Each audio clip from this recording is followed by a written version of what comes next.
Hey guys, welcome back to Mariejumkitchen. You are here and I'm excited about it. Thanks so much for stopping by.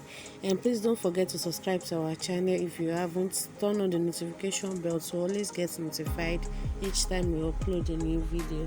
So in today's class, I'm going to be sharing with you guys how I made this delicious and mouth-watering barbecue catfish. You can see how delicious and lovely this is looking.